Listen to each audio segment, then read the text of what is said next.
Hello, everyone. Good afternoon. Sunday, 5 p.m. is book club time. So here we are. And today we have Sunita Shetty, who is going to present the novel Violeta by Isabel Allende.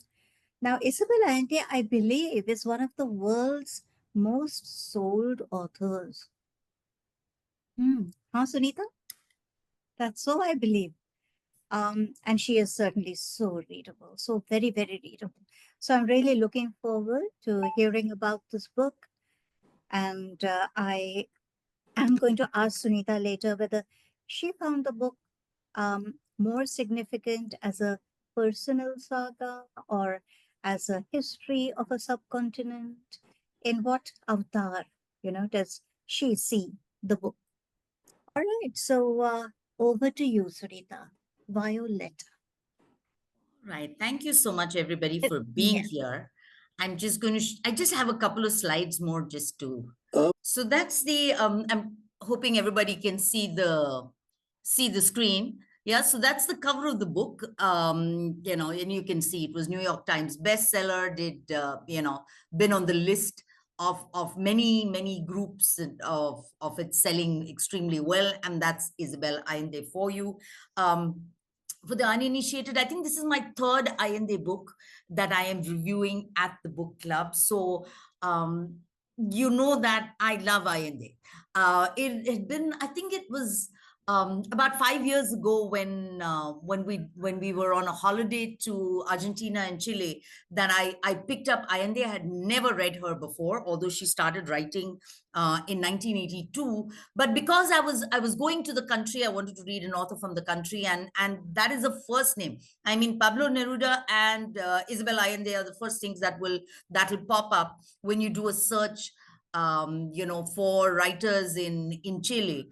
And I read in her book, An Invented Country, and I just absolutely loved it so much that I always keep a lookout for which are the next books that are there that are coming up, and I make it a point to read it. And she never seems to disappoint.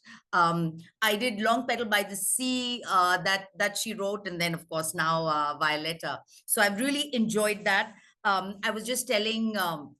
Virginia, before we started this meeting, that I reread the book and I was getting a little annoyed. I'd read this, maybe almost a year ago. This was written in 2022. I think I read this book last year, and I told Moini that I would review it, and it got delayed. But I had to reread the book because I'd forgotten the story and a large parts of it, and I was a little annoyed that I had to reread the book because I'm in the middle of another book.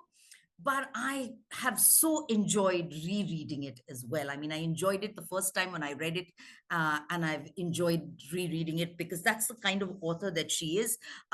Just for all the data, and as Moini was telling us, she's written 28 books, translated in 42 languages, so many copies sold, numerous awards. I mean, if you go to her website, you'll see the number of awards that she has won.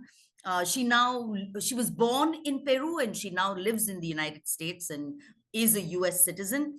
And she does have a foundation, which is to empower women and girls, and it is dedicated to her daughter Paula, who she lost at a very young age from a genetic disease that was there. But feminist, and the loudest, most influential voice that comes out of Latin America. So just a quick look at the books that she has written, yeah, so far, and she churns them out on a great regularity. She started writing her first book, The House of Spirits, and like most South American authors, there's lots of magical realism in her books. But there's a lot of the reason I love reading her is because I think the themes that she talks about, of course, are relatable to everybody, right? So there's resilience, there's survival, there's love, there's lost, there's feminism, And then, of course, she adds the political and historical background to the whole thing, which makes it so very interesting. And almost, I mean, all the three books that I read of hers were in the same mold that was there. So she started writing in 1982, when she was in exile in Venezuela. She was otherwise living in Chile, and this was the time in 1973 when Salvador Allende, who is her father's first cousin and the president of Chile, was overthrown in a coup d'etat by Pinochet, and he eventually subsequently died, committed suicide, who knows. And she had to leave the country, and she talks about her loss of I lost my country, is what she talks about it every time she talks about leaving Chile. And it was like a noose around her neck when she was, in the few days of Pinochet taking over. She was a TV journalist, and she eventually had to leave and moved on to Venezuela. And it was at that time when she was in exile that she used to write to her grandfather. And there's an interesting thing here. She wrote her first letter on January 8th to her grandfather, and every time she starts a book, she starts it on January 8th. So that's a little tidbit of factoid that is there, and that was what the House of Spirits is based on. Her first book was really inspired by those letters that she wrote to her grandfather. So it's written in the style of a letter. And Violeta, this book itself, is also a letter that Violeta has written, and the whole book is about her life, and in the form of a letter that she has written to somebody. Now, this book is, she says, was inspired by letters that she used to write to her mom. Now, she didn't spend too much time with her mother. For the most part of their lives, they lived apart. But when they lived apart, they wrote to each other every day. Every day they would write a letter to each other. And she feels really bad that she lost a lot of the letters that her mother had written to her in the early part of her life, when she had to leave Chile in a hurry. So she lost some of the letters. But in the latter part of her life, she has kept all the letters. So if you ask her what her mother did on 27th of July, 1976, she will be able to tell you that, because she has the letters all saved, her mother's letters as well as what she has written to her mother. So it was not that they waited for each other. So it isn't a conversation, the letters, but it's really like a diary, right? So it's interesting that she still has those. And Violeta is also a letter, right? A letter about Violeta's life that she has written. It comes, it talks about family, it talks about feminism, it talks about politics, and that's really what the book is based on. Now, I'm going to stop sharing and I'll just continue to talk now. So the book starts, the book is really divided into 4 parts, and it's divided into a number of years and a number of chapters, right? Let me start by reading the letter, and that's how we know that there's a letter that is, that forms the basis of this book that is written. And it starts with, "Dear Camilo, my intention with these pages is to leave you a testimony of my life. I imagine someday when you're old and less busy, you might want to stop and remember me. You have a terrible memory since you're always so distracted, and that defect gets worse with age. I think you'll see that my life story is worthy of a novel because of my sins more than my virtues. You have received many of my letters where I've detailed much of my existence, minus the sins, but you must make good on your promise to burn them when I die, because they are overly sentimental and often cruel. This recounting of my life is meant to replace the excessive correspondence. I love you more than anyone in this world. Violeta, Santa Clara, September 2020." So that's how the novel begins. Like I said, it's divided into 4 parts. And let's start with the first part, right? So that, and the first, part 1 is called Exile. And the years are given, 1920 to 1940. Okay, and the book starts with, it's a stormy night, and it's the birth of Violeta. right? Violeta's mom has already given birth to five sons. Um, and she is expecting that this one will be a boy as well. It's a stormy night. Her husband is not there, but her two sisters are there helping her with the delivery, and the baby is born. And they discover that it is a girl, right? So let me get started with some of the characters that are there. All right. So Violeta's father is, we're told, is a wealthy businessman. They have a beautiful house. Um, involved in multiple businesses in different parts of the country, outside of the country, making good money, and very proud and happy of the fact that he has so many sons, but he's delighted that he has a daughter. So there's Violeta's father that's there. There's Violeta's mother, who's just always tired, right? Because she's in some state of pregnancy or the other.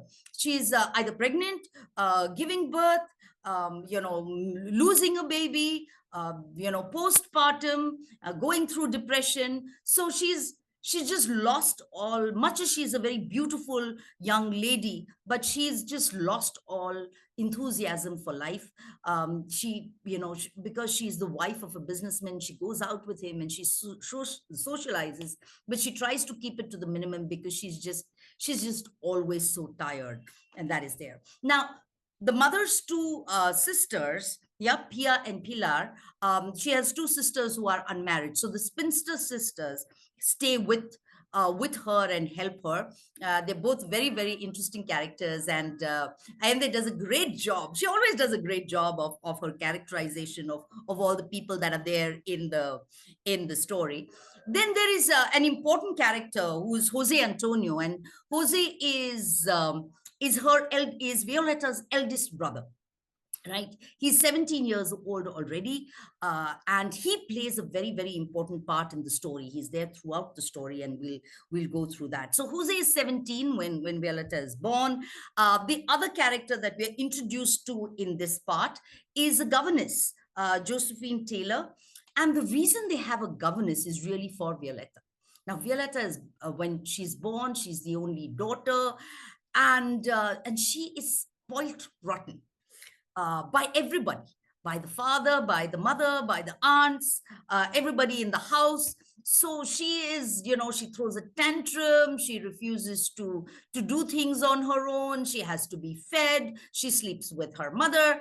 And one day, throwing a big tantrum, her father decides that this is it. She's really growing wild, and we need to get a governess for her, and we need to get her from UK, just so that she will learn manners, and she can be homeschooled, and things like that. So he her father is a businessman, and he knows the ways of the world, and understands what's happening. So he thinks this is what is best. In his limited language skills, he gets a governess to come, and when they go to meet her at the port, she's getting off the ship, and instead of finding a matronly woman that they were all expecting, here was this young lady in her 20s, right, who was there, and dressed very fashionably. And they bring her to the house, and they don't know what to do with Miss Taylor. Where does she fit in the pecking order? Is she to be treated like the servants?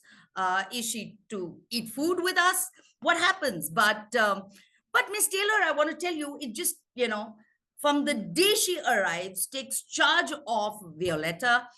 It's a matter of days, weeks before Violeta it understands that this is a no-nonsense person. You can throw whatever tantrum you want to throw, but you're not going to get your way with her. So she really makes a huge difference, Miss Taylor, to Violeta's upbringing. She endears herself to everybody in the house. She is widely read. Violeta's brother, Jose Antonio, loves spending time with her to understand what's happening in the world. And he has wonderful discussions with her and practices his English. He loves reading the Encyclopedia Britannica that she has brought along with her. So they have a wonderful relationship. He does fall in love with Miss Taylor at one point. They discover that she has a tumor. She has to go in for surgery. And it's really Jose Antonio who's there with her every single step of the way, when she's going through the surgery, when she comes back home. And he's constantly carrying a ring in his pocket because he wants to declare his love for her and wants to marry her. But she keeps saying no, and that we can be good friends. And he continues to carry that ring with him for many, many years. That is there. The other person that I feel we must, and there are many characters, but there's one more character that I feel plays an important part of the story, is one called Torito. And Torito is an orphan boy that the family has taken in, and Torito does everything. He can fix things, he can help in the farm, he can do whatever needs to be done. The family loves him, and he really takes charge of the children. He loves Violeta and takes care of her like his own sister. But he's a little different. He doesn't talk too much. He's somebody who has a great love for animals. He sort of has a relationship with them. He loves nature. He's quiet and on his own, but he's a big, strong man. And there are multiple times in the book where he comes to take care of various members of the family. So Torito is there as well. All right. So now we're already in 1920, and in the first few pages itself, they start talking about the Spanish flu. So Violeta's father, he knows and he's heard about what's happening in Europe, how it's come all the way to the United States now, the flu, and he knows it's a matter of time before it's going to come to where they are. And he's prepared. He sends 4 of his sons, so he keeps Jose Antonio with him, but the other 4 are sent to the south. He protects the family. They clean the house, rub it with alcohol. Every time the men leave the house, they rub themselves with alcohol. They wear masks.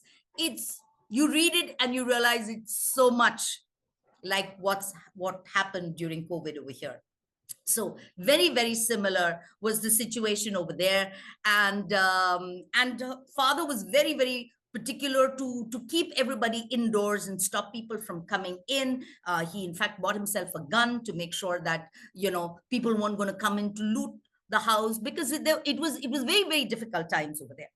And at this time as well was the Great Depression that was happening, and business was doing extremely badly. Jose Antonio, his son, who was working with him, knew that things were not going so well, right? So his father was extending himself too much in business, but eventually, things went south. He couldn't save the house.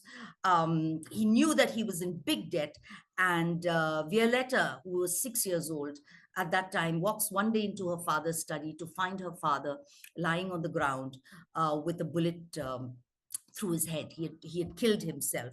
Now, what they do is then Jose Antonio, as a young boy, decides that they can't keep the house anymore. There's a lot of disgrace to the family. So he takes the entire family, his mother, his sister, the 2 aunts, and Torito, and they go to a family in the south of the country, which is really just like, somewhere in the boonies, a little place. There's a farmhouse. It's somebody who Miss Taylor knows, Miss Taylor's friend actually, whose farmhouse it is. And they go there and they're given a place to stay, and they eventually find a life there. The ladies, Violeta's mother and aunts have a lot of difficulty adjusting, but Violeta sort of finds herself in a way. She's transformed in this place where she learns to ride the horse.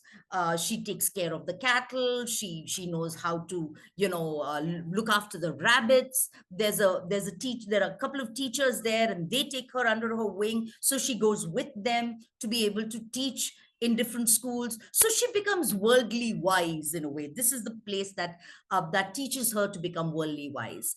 In the meanwhile, Miss Taylor, after settling them here, she leaves to go to the capital so that she can earn a living. The family can't afford to pay her a salary anymore, so she leaves.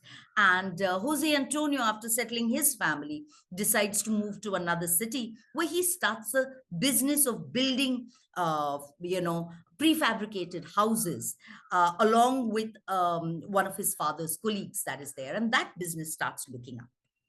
Now, that's the first part, and this is the exile that they talk about. Now, here's part two, 1940 to 1960. And this part is called Passion. Now, we're already at a point where she's about, in her teens. Violeta is in her teens, very, very beautiful young girl, smart, intelligent, now can take care of herself. There is a young man, a vet, Fabian, who's wooing her, and they think they should get married. They do get engaged, but she still wants to see more of life before she actually gets married. So Jose starts a business in Sacramento, and she wants to actually go there, and she does go there, and does a phenomenal job in helping her brother with the business. So she's quite a businesswoman. Now we're talking about the 1940s here, where women were not expected. She couldn't even have a bank account of her own, but they were not expected to run a business. But she did exceedingly well, and the business really flourished. She, in fact, told her brother that he should pay her commission, and he was quite shocked, saying that, this is, we're family, why do you need a commission? But she believed that she contributed, and was because of her that the business did well, so she should be paid. And so that's what it was. She eventually marries Fabian, um because more out of, maybe societal pressure. He's a very, very stable, good man. Why would you not marry him, right? That's what everybody was telling her. And she marries him. And after some time, she realizes that they're good friends, but they're not. They make love. She's happy, but she doesn't understand what true love is, until she has an affair.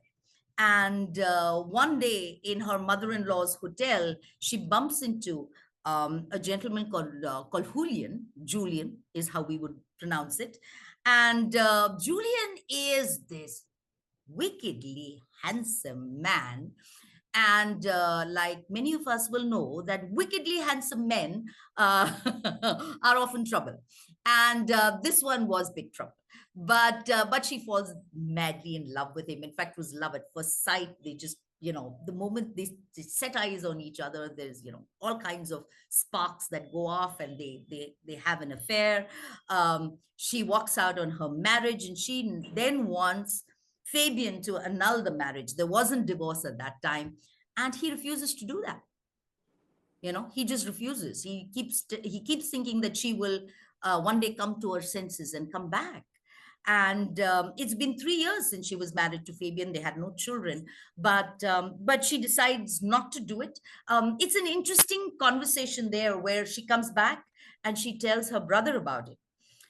And Jose, instead of yelling and screaming at her, as you would expect an elder brother to do, asks her, okay, what do you want to do? And then he calls Fabian and tells him that, this marriage is ended. I think it's best that you give her an annulment. And Fabian says no.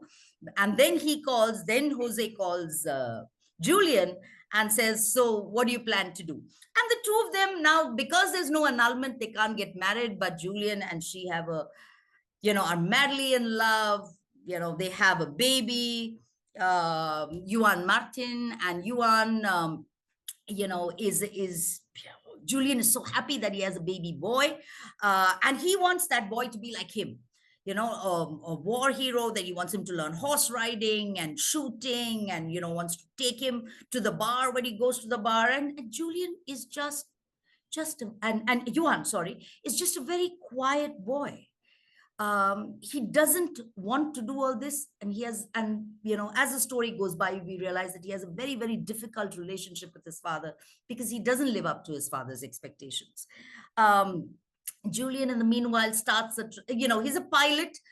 He starts a transport business, and Violetta helps him. Some years later, they have another baby, and Julian is not happy about it at all. But they have another baby, and this time it's a girl. I don't know if I'm pronouncing this right, but Niev is the name that they give her, and Niev is the child that Julian had always wanted.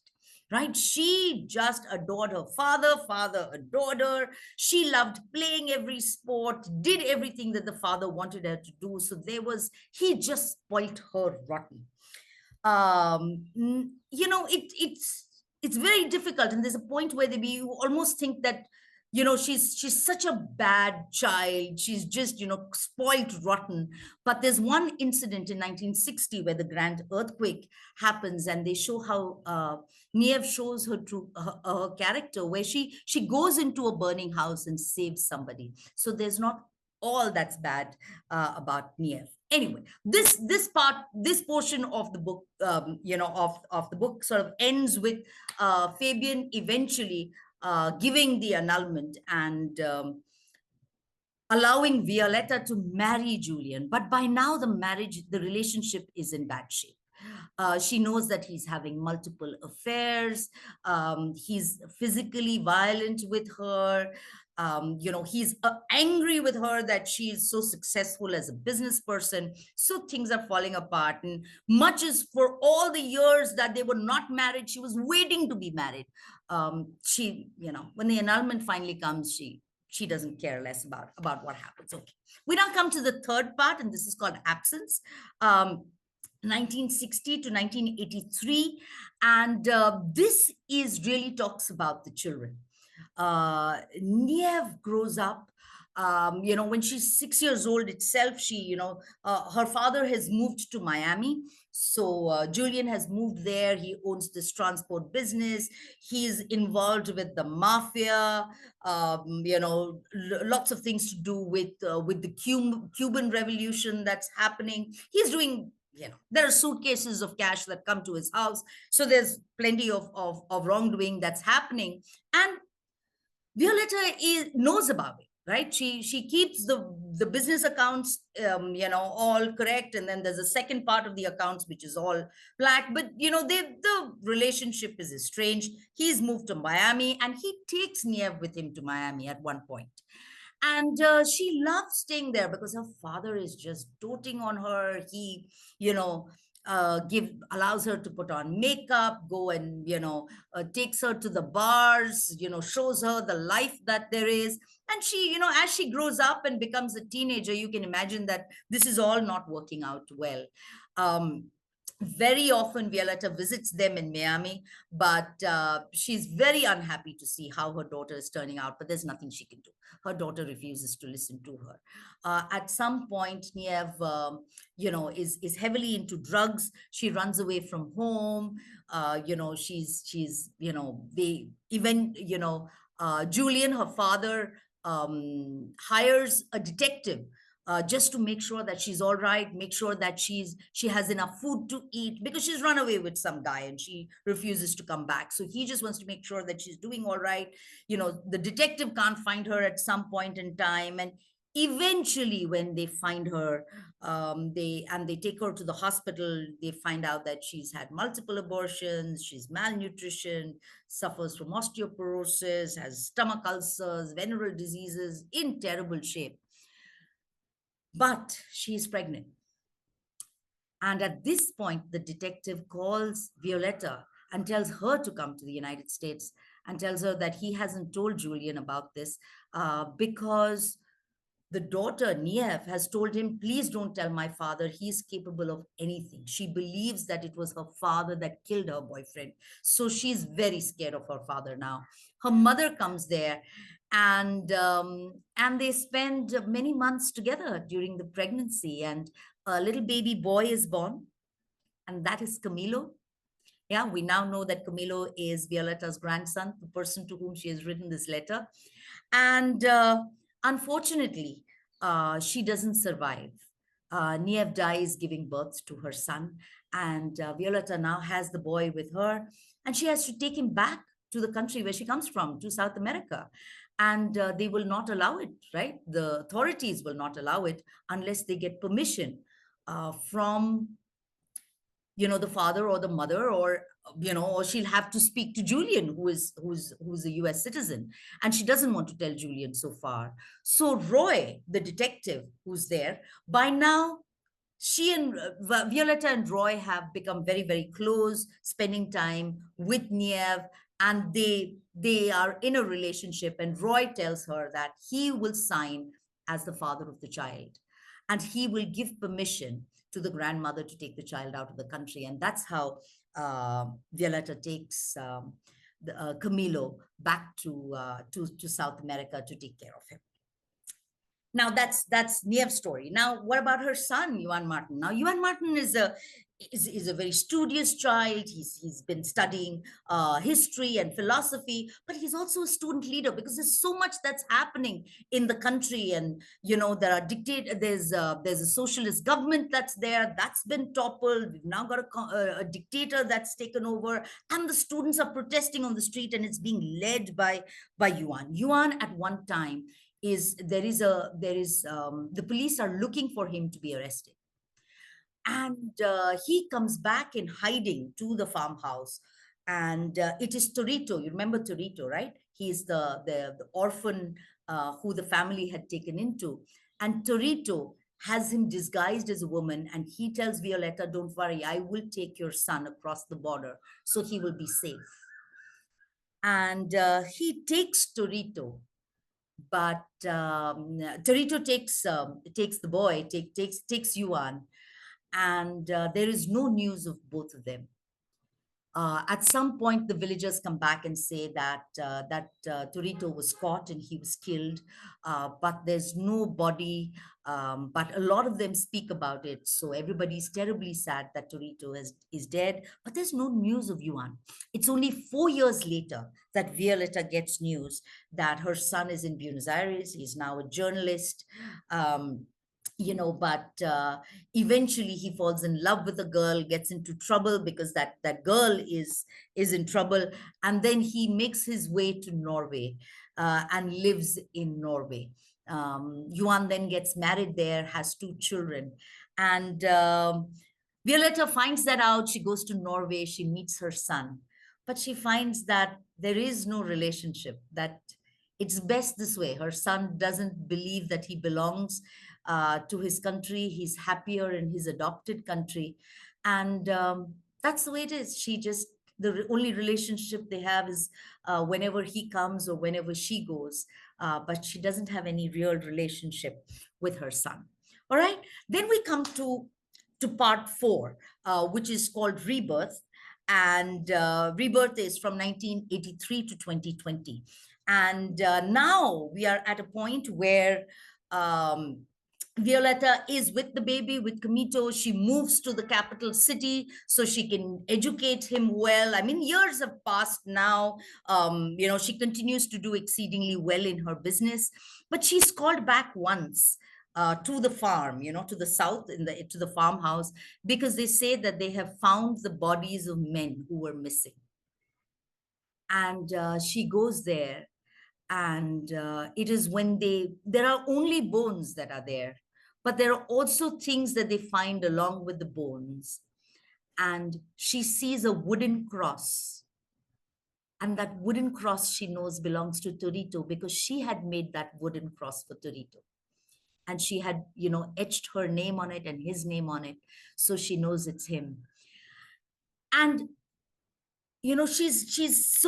she's so upset, she's so hurt, because this was somebody who had taken care of her, taken care of her son, and had given up his life. And it was like losing a brother. And in this whole thing, she finds that so many bones were found of men who had been missing. And this was a big change for Violeta over here. And this is when she decides that she's spending the rest of her life to help the women and the mothers find their men, and to bring closure to all the suffering that they had been through all the years, not knowing where their men were. Now, at this point, in all her trips to Norway, she meets a Norwegian gentleman, Harold. And she's already in her 60s at this point in time, and she falls in love with Harold and she marries him.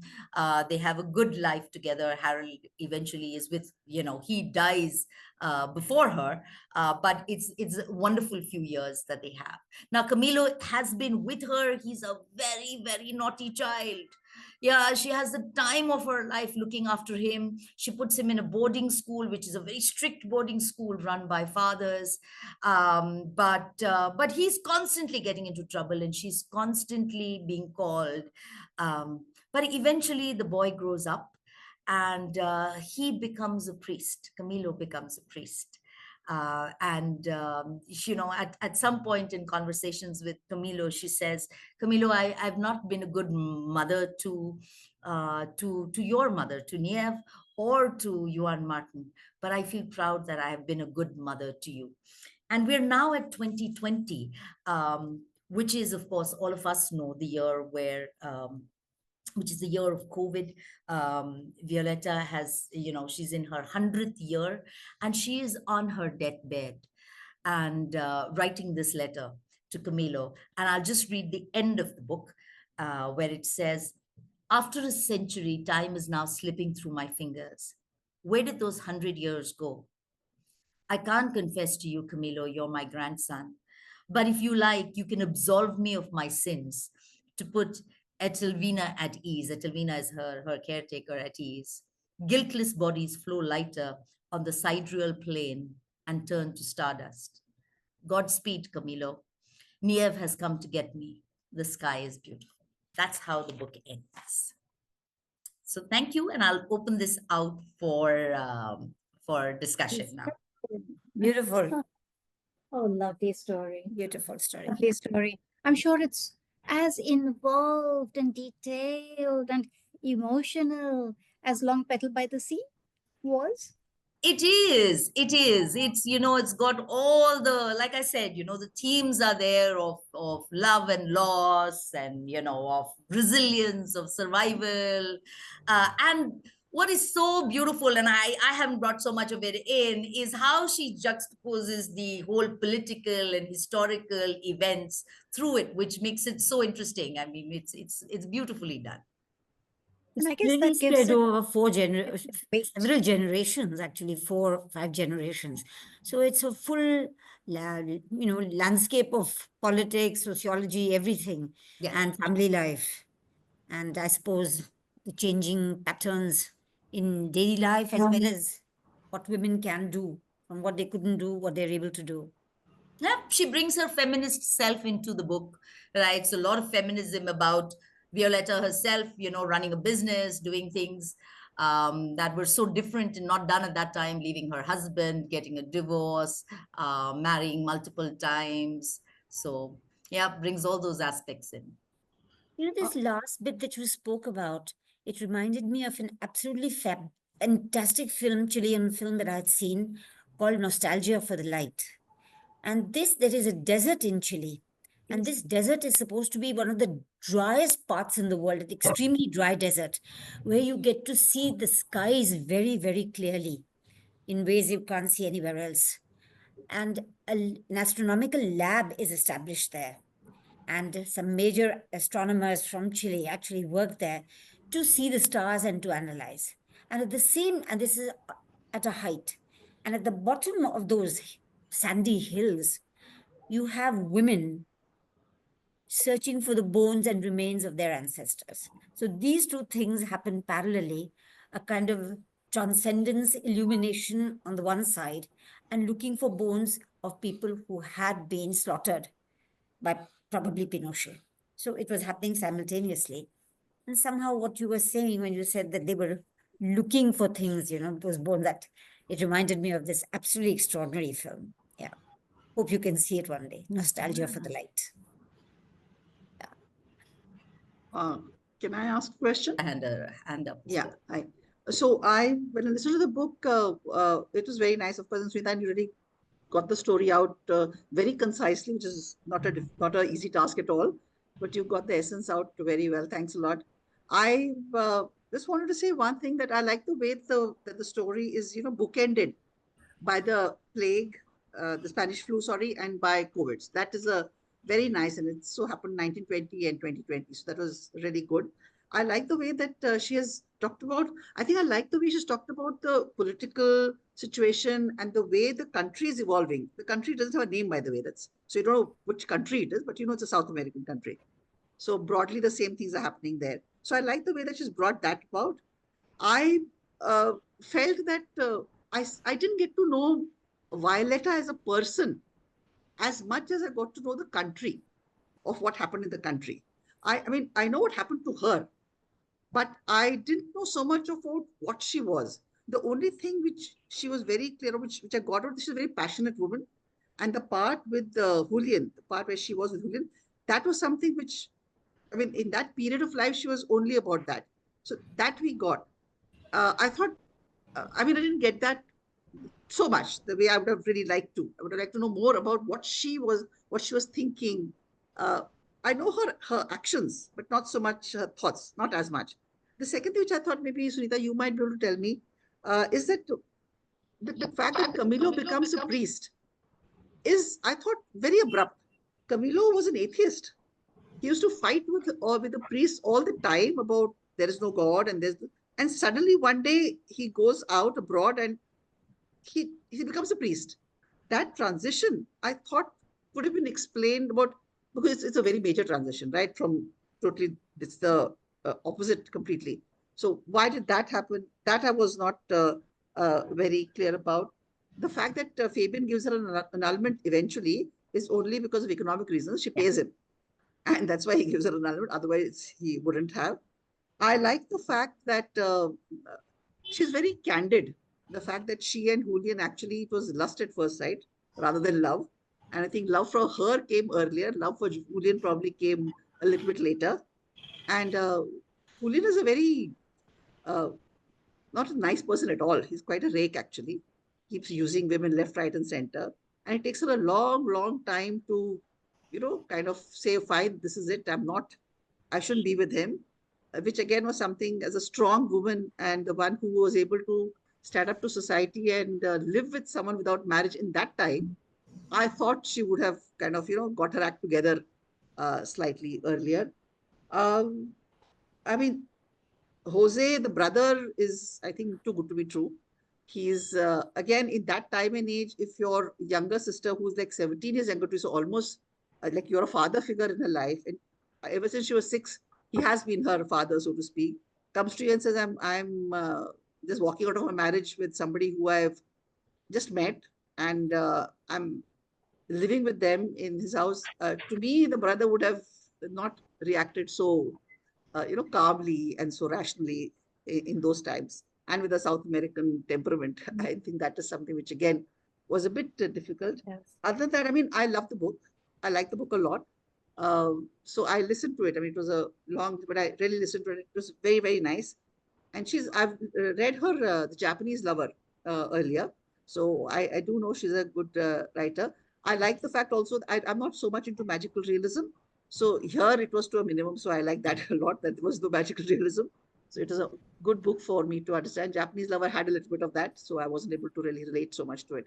But all in all, a good book, and I'm glad I listened to it. Yes, Mukul. Yeah, I'd like you to comment on the language. I haven't read the book, but what you've told us so far has interested me very much. But in order to be able, I would still read it, but in order to be able to really, really read it and buy it and read it, if you could just say something about the language, it'll sort of confirm my decision. It's an easy read. It's not terribly, not got very difficult passages. She's done a great, she's added a bit of humor in between here and there, which is so lovely. She talks about her father's car, and how her father had a Ford T, and it goes at a suicidal speed of some 30 miles per hour and things like that. She brings little bits like that of humor into the book. But it's There are no I'm- parts of the book that I felt I should skip or I want, let me flip through this very, very quickly. So it was good. and Yes, Lata. it's not very deep in the sense. Yeah. I mean, it's not something where there's got a very heavy passive way to read and reread it to kindly get the essence of it. It is not like that. It's a very simple read. Yeah, it's And not a Kairos. If somebody heard my presentation on Kairos. and is it like Long Petal by the Sea? Very intensely emotional. I mean, she makes you feel everything, every character. You feel so strongly about. Is it like that? I'm trying to think of Long Petal by the Sea, and I know I don't think this one is as emotional as that. From what I remember of Long Petal by the Sea, I think there was a lot more that happened there because I think it was, off the ship, of people coming there, of the trauma that they went through. This one goes through a lot easier in that sense. So it's not as, but it doesn't take away from it being an easy. And why do you think she doesn't name the country? I heard that from in an interview, and she spoke about it, and she said she didn't want to do it. She said one is because she then had to be factually correct about everything, and she said it would just be too much for her to be to make sure that she wasn't doing it. And she said it was this kind of thing could have happened anywhere in South America, and she said I wanted it to be More that it wasn't. general. She said if I make it about a specific place, it sort of gets trapped in that it happened only here. She said She wanted this to kind of thing transcend happened. that limitation. No, it's not set in Chile. I took it for granted when I started reading it. I just took it for granted that it was Chile, and it sort of plays out that way, right? When she talks about a dictator, when you can't not imagine that it was any other country, but it could have been, it could have been Argentina. Argentina went through some trouble as well. Some of the things that they talk about, these missing men, a very big thing in Argentina. Till today, they talk about there are communities of mothers who are still looking for their sons, where they don't, there are no answers for where these men have disappeared. So you can't, yeah. So she intentionally keeps it. Yeah, it's a generic vague. South American country. Yeah. Because these things can happen in any Yes, country there. So she doesn't want to applicable name to names. all of Yeah. them. But Yes. Chile in those years, it went through a dictatorship of Yeah. Pinochet Yeah. and went through some of the worst moments, worst years in its history, where thousands were actually killed by this dictator. So, and even if it's not your family which is immediately affected, this is happening all around you. So a family could be affected just by where it's being placed. Does that come out in the novel in any way? And this is for years. I mean, Pinochet was there for, well, just under 20 years or something. Yeah. Sorry, what are you asking? What comes I'm out? asking whether that political landscape created by that tyrannical man, it must have definitely affected, society. And does that show up in this story in any way? That it's that what is happening around you is affecting the characters. Yeah. I think it does show up in the I story for think, sure. Yeah, it does show up in the story. But I think in the beginning, I think it affects her peripherally in the sense that her son is a activist, so he gets caught up in Camilo starts doing some things. But later on, when she finds Dorito's body, that's when it really hits her, and that's when it kind of comes to her.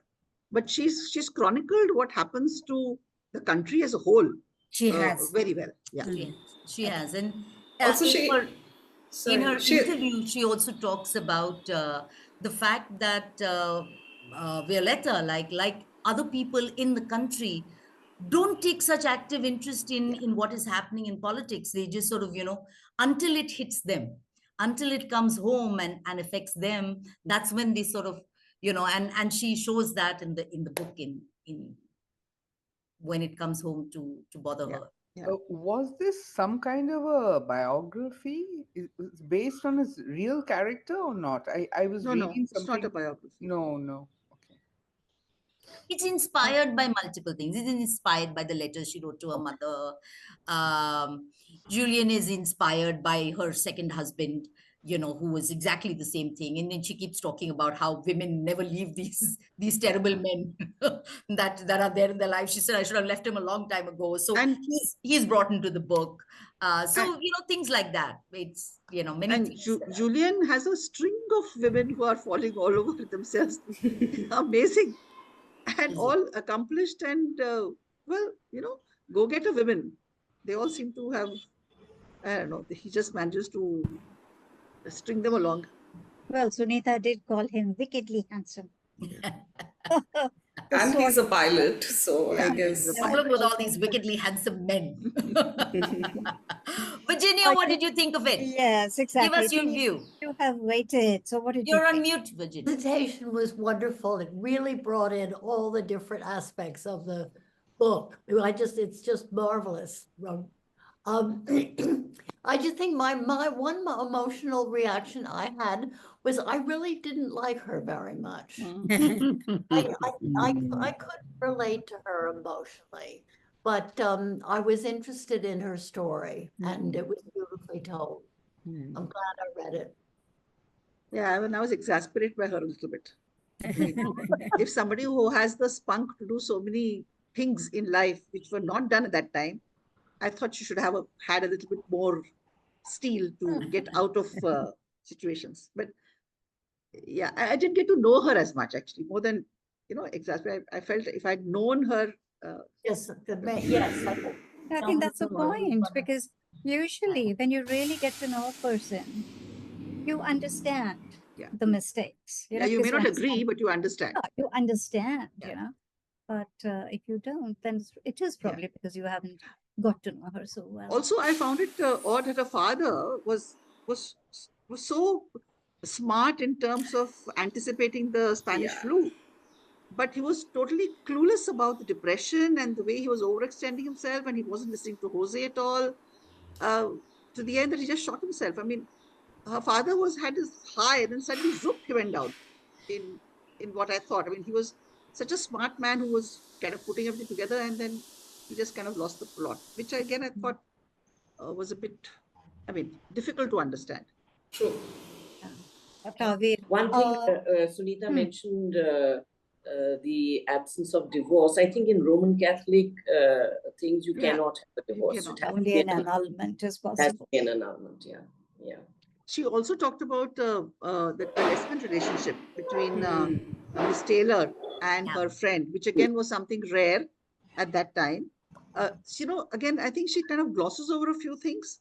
She talked about that, but the fact that her children were born out of wedlock, which must have been a big thing at that time, how did that affect the children? How did that affect her life? There's nothing at all about that. She's just a successful businesswoman, but I'm sure she would have had, does say that she was denied entry to some houses or some parts of society. But I guess because of Julian being who he was and this pilot and things, they were able to form their own circle. But how do the children cope? Is a bit of a gray area there, especially in that time. We tend to think that the early 20th century was quite conservative and orthodox and all. But if you read stories of real people who lived at that time, they were quite something. Yeah, 20s, 30s. I mean, I am freshly back from Mexico and I'm absolutely full up with Frida Kahlo and her life. Wow. That was And oh boy, what a woman. But then also, Yes, what she a was. society where you had people like that and who were, fated and honored for what they were and not the way they lived. They lived completely, I would say, uninhibited lives. Non-conformist. Yeah. Frida Kahlo is very exceptional. Yeah. You should see what happens otherwise.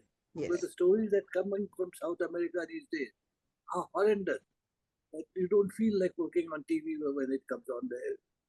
So I'm not quite sure even now they exist even as worse as what you think they were. See, I think they would definitely be there. There's no question about that. I mean, homosexuality existed from times immemorial.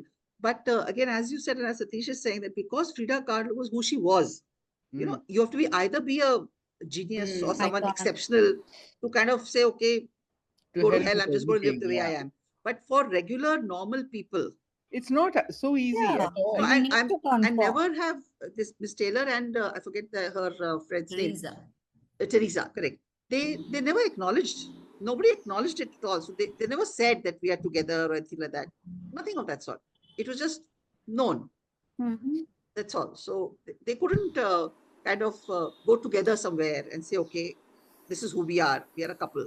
All those Right. things could never happen. Okay, so I wonder if Yashodhara and Gautam would like to weigh in. Mukul, would you like to say some I more? just And asked her about. No, it's very clear. I think I'll buy the book. I'll give it to you, Mukul. Don't buy it. Okay. Thanks, Sunita. okay, Yeah, right. I Sunita, think maybe after Mukul has read it, I'll watch Yashodhara, it. I think Yashodhara wants to say. I mean, I feel she has a lot to say, but she's not saying it. Oh, then let her no, one say of the it, please. yeah.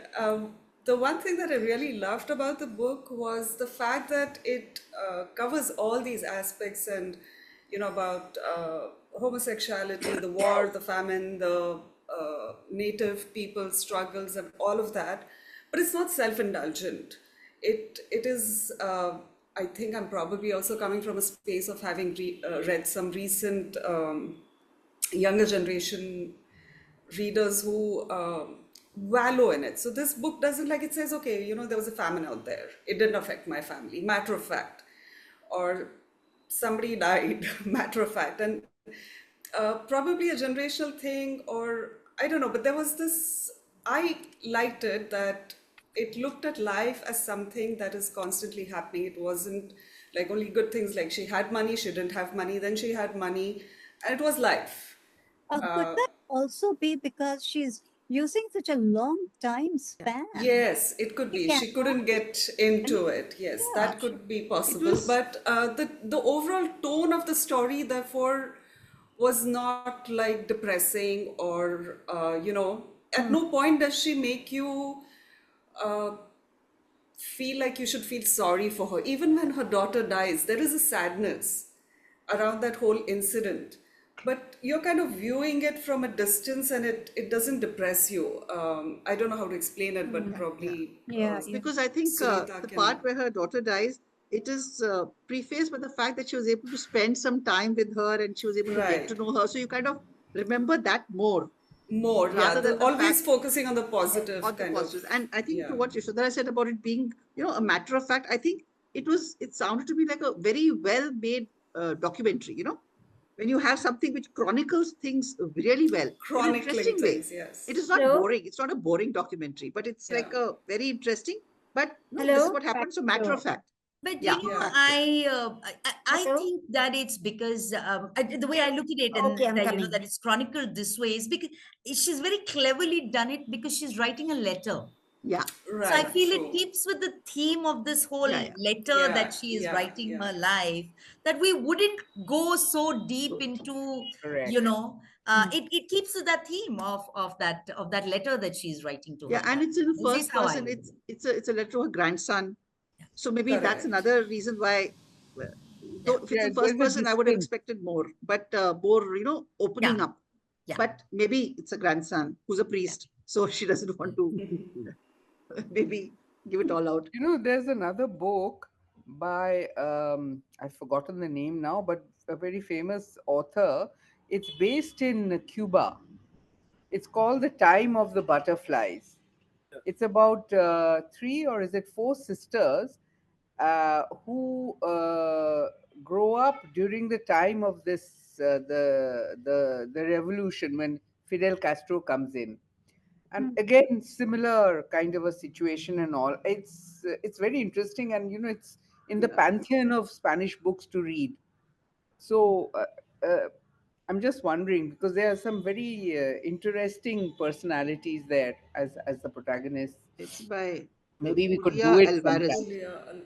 Julia Alvarez. Mirabel sisters is what it says. The Mirabel sisters. Ah, In fact, South America always finds something different from the other parts of the world completely. Their thought processes, what they do, I find very at times I kind of feel a little lost in their the way the book is about. I find that a little disconcerting. I think what is interesting is that in today's context, and of course, which is typical of a person who's so aged, she's turning 100, that she's written a letter. I think we've almost forgotten what it means to write letters to people. It's either emails or messages or things like that. That itself, I think, is a beautiful concept on which this book is based, from what I can understand.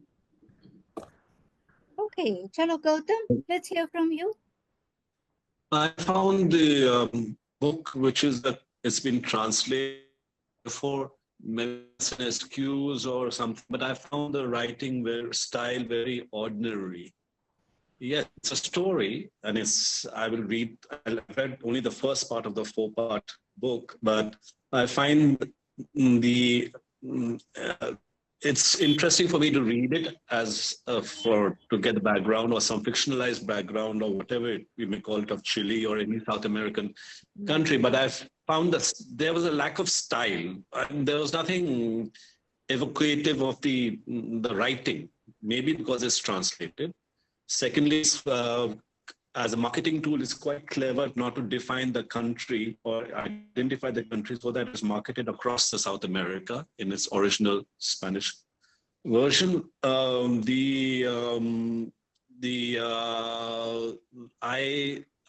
Alka just now said, I think, about documentary, chronicling. I think I agree with that kind of approach. I mean, that the book is just chronicling, and in some, it's not such a great novel. And I was reading the reviews which said that the magic realism of other books is not in this book. And therefore, it seems a bit, the style, the presentation, as I think Kaveri just now said, that the generation expresses itself in a very matter-of-fact manner. So maybe that's an excuse for it being a very, I keep harping on or thinking that this is a very ordinary writing, not the story, not the, but the writing itself is not so great, I think. And as I confess, I've read only the first part, but I found it very curious, incidentally, that somewhere it mentions that how two snakes that created the world. I mean, there's just one liner there, how mythology across the world can be very similar. So I found that quite funny and curious. I have to read the rest of the 3 parts. I tried to go through, early days when I got interested in after Marquez. So what happened? That I did not realize that South America was such. There seem to be wars. There seem to be the way they treat people, etc. It's completely different, and at times it's very sad. There was I forgot the name of the country. Recently, they discovered that they had so many people in prison just for them to be there, and the photograph taken was ghastly. So I said, look, they're talking about a completely different type of people that they're still about a century or so behind, or even more behind what we are. Mm-hmm. No, they're very advanced. You'd be surprised.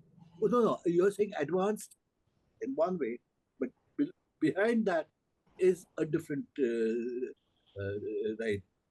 You look at it, I feel that way, that we lower down. So on top, it's very good. Same. I wanted to go to have this thing, but after reading many stories over there, that below the line, it's very, very, very oppressive. I mean, maybe it's the government is very oppressive as compared to us. Is that what you're saying?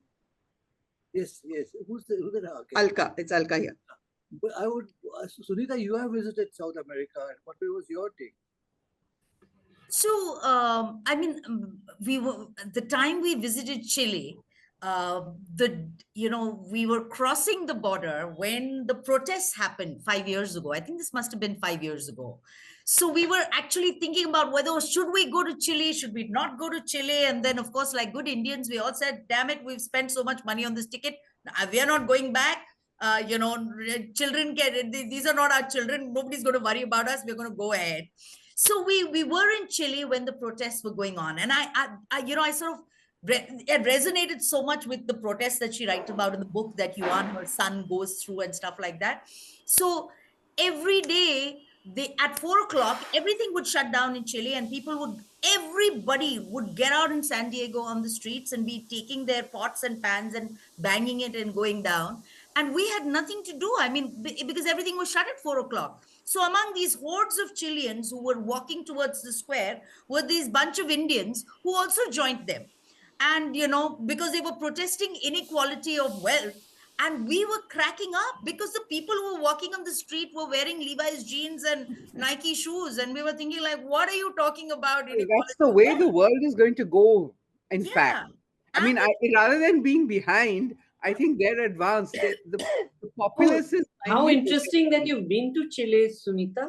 Yeah, and it was phenomenal. So we went there every day, when they were banging the pots and pans, and we learned the song that Victor Hara, that they were all singing at that time. So, we, yelled along with them for no rhyme or reason.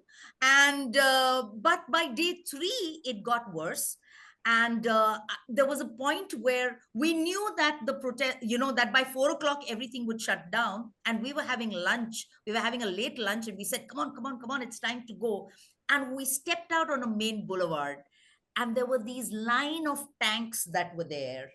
And there were all the students protesting on the other side. And we thought, wow, and like great tourists, we were taking photographs till suddenly at one point, we all felt our eyes watering, and there was a strange smell, and we all scrammed from there because there was tear gas that was being So we have a story to tell our grandchildren. I think the boys were really mad with us that we didn't take the next flight out of Chile, and we keep laughing and telling the boys, if you were ever in Chile, we would have told you take the next flight out, but your parents just threw caution to the wind, and we were there. So I didn't see much of Chile at all, because all the protests were going on. But we have such a fabulous story about Chile. That was there are great inequalities in those countries, but I think Brazil is probably the worst. Which one? Brazil. Oh no, the others. There's Uruguay, there's Paraguay, and the other ones which you are talking about, those are really bad. That is San Salvador and all of those places, Guatemala, Central America. Central America, yeah. So Argentina was beautiful, but Argentina was great poverty. I mean, they were going through such a bad economic crisis. Things were terrible, were very inexpensive for us. But it was... I mean, Venezuela also is supposed to be the same, very beautiful, but huge polarities. It's the story everywhere in the world. America seemed very equal, but it's getting polarized in terms of wealth distribution. Oh, very much so. And it's going to get more so now. Yeah. So I think this is in the greater cycle of history, this is a trend going forward, and sooner or later people will protest. I mean, think back on history, what happened in the French Revolution when the poor people couldn't bear it any longer, they sort of protested. Yeah. That's very difficult to protest. The powers that be have learned the tricks of the trade. Yeah, things have changed very, a lot. Very different now. I was talking to someone abroad. In fact, everyone talks of French Revolution as the peasants revolting, but actually, the people who led the revolution were not peasants; they were the bourgeoisie, the merchants. Yeah. Okay. So good discussion, excellent presentation, good discussion. And as all good things must, this comes to an end. And Sunita, thank you so much. Thank you. Thank you very much. I'm I'm so sorry glad I'm beginning. you didn't let Violeta get lost. Poor thing, it was kind of moved aside, for umpteen reasons, but you held on and it has got done. I'm so glad.